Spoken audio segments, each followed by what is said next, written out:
함께 묵상 기도로 11월 21일 주일 예배를 하나님께 드리겠습니다.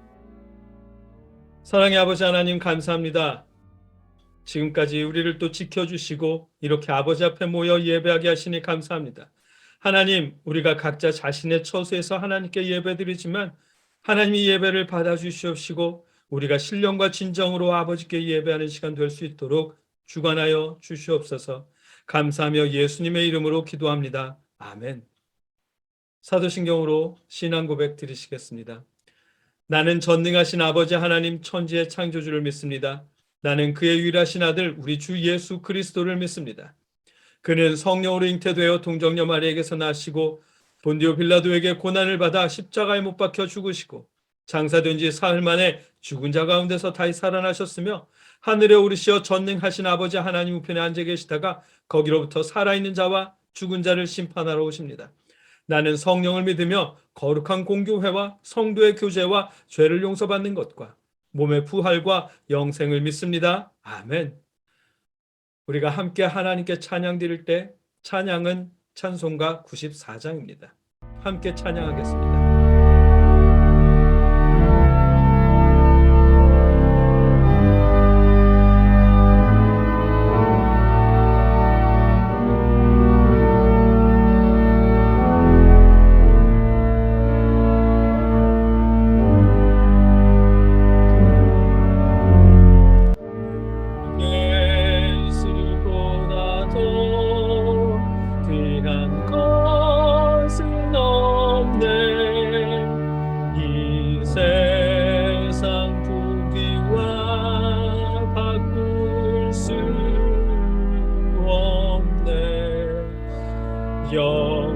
영죽은 내 대신 돌아가신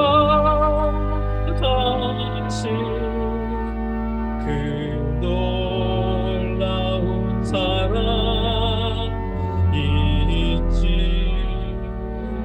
못해. 세상 즐거움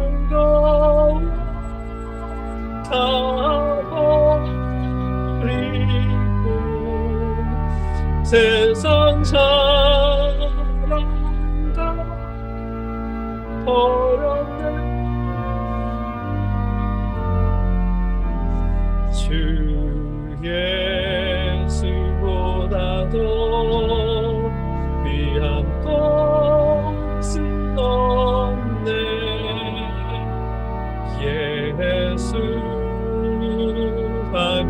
예수밖에는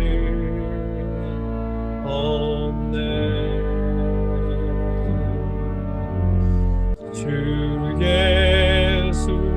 예수보다도 귀한 것은 없네. 이 세상 영예와 바꿀 수 없네. 기저에 즐기던 대상이 또 주 사랑하는 말 맺지 못해. 세상 즐거움 다 버리고 세상 사랑 다 버렸네. 주 예수보다도 귀한 것은 없네.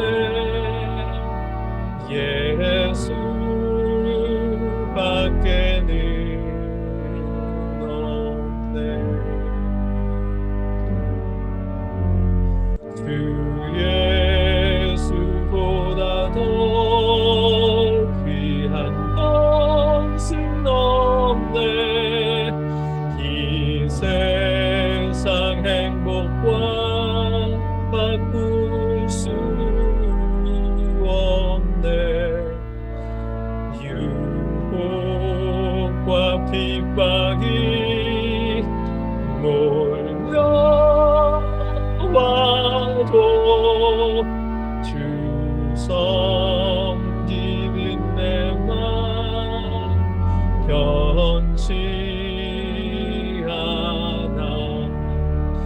세상 즐거움 다 버리고 세상 사랑도 버렸네. 주 예수보다 더 귀한 것은 없네. 예수밖에는 없네. 아멘. 오늘 우리가 함께 읽고 나눌 하나님의 말씀은 출애굽기 9장 8절로 12절까지의 말씀입니다. 제가 받들어 읽겠습니다. 여호와께서 모세와 아론에게 이르시되 너희는 화덕에 재 두 움큼을 가지고 모세가 바로의 목전에서 하늘을 향하여 날리라. 그 재가 애굽 온 땅에 티끌이 되어 애굽 온 땅의 사람과 짐승에게 붙어서 악성 종기가 생기리라. 그들이 화덕의 재를 가지고 바로 앞에 서서 모세가 하늘을 향하여 날리니 사람과 짐승에게 붙어 악성 종기가 생기고 요술사들도 악성 종기로 말미암아 모세 앞에 서지 못하니 악성 종기가 요술사들로부터 애굽 모든 사람에게 생겼음이라. 그러나 여호와께서 바로의 마음을 완악하게 하셨으므로 그들의 말을 듣지 아니하였으니 여호와께서 모세에게 말씀하심과 같더라. 아멘. 지난주에는 하나님을 섬기는 것도 선물이라는 말씀을 나눴습니다. 하나님께서 이스라엘 사람들을 이집트에서 구원하시는 이유는 이스라엘이 여호와를 섬기게 하시기 위해서였습니다.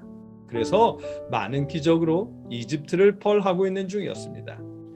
파라오는 벌써 5가지의 기적을 그 중심에서 경험했고 여호와의 능력인 것을 직접 확인했습니다. 그럼에도 그는 마음이 더욱 완강해질 뿐 이스라엘 백성을 내보내지 않았습니다. 여호와를 믿지도 않고 섬기지도 않았습니다. 왜냐하면 여호와를 섬기는 것이 파라오에게는 아직 허락되지 않았기 때문입니다. 그렇기에 여호와를 섬기는 것은 하나님의 선물인 것입니다. 여호와를 섬기는 것이 하나님의 선물이라는 말은 어떻게 생각하면 조금 억울한 감이 있습니다. 하나님이 선택하셔야 하나님을 믿을 수 있고 여호와께서 선물하셔야 여호와를 섬길 수 있다면 선택받지 못한 파라오는 너무 억울한 것이 아닌가 하는 생각도 들 수 있습니다. 그러게요. 그럴 수도 있을 것 같습니다. 어떤 사람은 선택하시고 어떤 사람은 그냥 남겨두신다니 선택받은 사람들이야 선물 받아서 좋겠지만 남겨진 사람들은 무슨 이유로 자신이 남겨졌는지 알 수 없으니 더 억울할 듯합니다. 그래서 신학자들은 오랜 시간 성경을 가지고 이론을 정립했지만 하나로 통일되지는 못했습니다. 하나님의 주권이 100%라는 이론과 하나님의 주권 50%, 사람의 의지가 50%라는 이론으로 나뉘었습니다. 우리 턴투갓은 하나님의 주권이 100%라고 하는 장로교에 속해 있습니다. 저도 그렇게 배우고 믿습니다. 그런데 하나님의 주권이 100%라는 말 속에는 하나님 나라에 가서 하나님 앞에 서기 전에는 누구도 선택받았는지 아닌지 아무도 알 수 없다는 사실입니다. 그렇기에 파라오가 얼마나 억울할까? 지금 선택받지 못한 것처럼 보이는 사람이 얼마나 억울할까는 우리가 생각할 범위가 아닙니다. 바울 사도가 고린도전서 13장 12절에서 우리가 지금은 거울에 비추어 보듯이 희미하게 보지만 그때에 가서는 얼굴을 맞대고 볼 것입니다. 지금은 내가 불완전하게 알 뿐이지만 그때에 가서는 하느님께서 나를 아시듯이 나도 완전하게 알게 될 것입니다. 아멘. 이렇게 고백한 것처럼 지금의 우리는 정확하게 알지 못하기 때문입니다. 그렇기 때문에 우리는 하나님께 감사하며 삶 속에서 여호와를 섬기면 되는 것입니다. 예수님의 말씀처럼 하나님을 사랑하고 이웃을 사랑하며 하나님의 나라를 이루어가면 되는 것입니다. 그것이 예수님의 바람이었고 야고보서의 말씀이었으며 믿음, 소망, 사랑 중에 제일은 사랑이라고 하신 바울 사도의 말씀입니다. 어려운 이론은 신학자들에게 맡겨놓고 여러분은 서로 사랑하십시오. 하나님의 주인 되심을 인정하며 서로 사랑하십시오. 서로 사랑하면서 그 모습으로 이웃에게 사랑을 전하십시오. 그것이 우리가 할 일입니다. 오늘 본문 말씀에서도 하나님의 주권을 말씀하십니다. 이집트의 재앙뿐 아니라 파라오와 모세의 마음까지도 하나님께서 주관하고 있음을 알게 하십니다. 8절 말씀입니다. 여호와께서 모세와 아론에게 이르시되 너희는 화덕에 제 두 움큼을 가지고 모세가 바로의 목전에서 하늘을 향하여 날리라. 아멘. 이번 재앙에서 여호와는 파라오에게 어떠한 예고도 하지 않으십니다. 다만 모세와 아론에게 화덕에서 두 움큼의 재를 가지고 파라오 앞에 가서 하늘을 향해 날리라고 하십니다. 두 움큼의 재를 날리면 그것이 이집트 온 땅의 티끌이 되고 사람과 짐승에게 붙어서 악성 종기가 될 것이라고 말씀하십니다. 두 움큼의 재가 이집트 전 지역을 덮을 티끌이 된다고 하십니다. 신약 성경의 오병이어의 기적, 떡 5개와 물고기 2마리만으로도 5,000명을 먹이신 것도 놀라운데 오늘 이 6번째 재앙은 두 움큼의 재가 이집트 전역을 덮을 만큼의 티끌이 된답니다. 그것이 이집트 전 지역의 사람들과 짐승에게부터 병을 일으키게 될 것이랍니다. 오병이어보다도 더 놀라운 기적입니다. 하나님의 놀라우신 능력입니다. 모세는 여호와의 말씀에 그대로 순종합니다. 10절 말씀입니다. 그들이 화덕의 재를 가지고 바로 앞에 서서 모세가 하늘을 향하여 날리니 사람과 짐승에게부터 악성 종기가 생기고 아멘. 모세와 아론은 여호와의 말씀대로 두 움큼의 재를 가지고 바로 앞에 서서 하늘을 향해 날렸습니다. 모세가 너무도 많이 변했습니다. 여호와께서 모세를 처음 파라오 앞에 보낼 때 기억나시죠? 자기는 할 수 없다며 얼마나 말이 많았던지요. 그랬던 모세가 두 움큼의 재를 가지고 이집트 전 지역의 먼지가 되게 하시고 사람과 짐승에부터 종기가 되게 하신다는 말씀에는 한마디 대꾸도 없습니다. 자신은 할 수 없다든지 그런 일은 불가능하다든지 가타부타 따지지도 않습니다. 말도 안 되고 상식적으로 불가능한 일일 것 같은데 모세는 그냥 아무 말도 하지 않고 말씀하시는 대로 순종합니다. 모세는 많이 변했습니다. 정말 많이 변했습니다.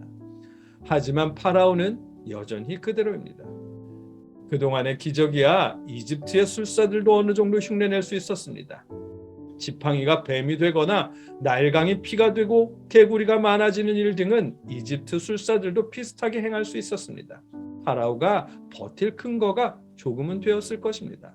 하지만 세 번째, 티끌이 이가 되는 재앙에서는 이것은 신의 능력입니다라며 이집트 술사들이 항복을 선언했고 이번 기적에서는 이집트의 술사들까지 병이 생겨서 모세와 아론 앞에 서지 못하게 되었습니다. 여호와의 재앙은 점점 강도가 높아졌고 이집트의 술사들조차 재앙에 휩싸였고 파라오는 더 이상 이집트 신들의 힘을 의지할 수 없게 되었습니다.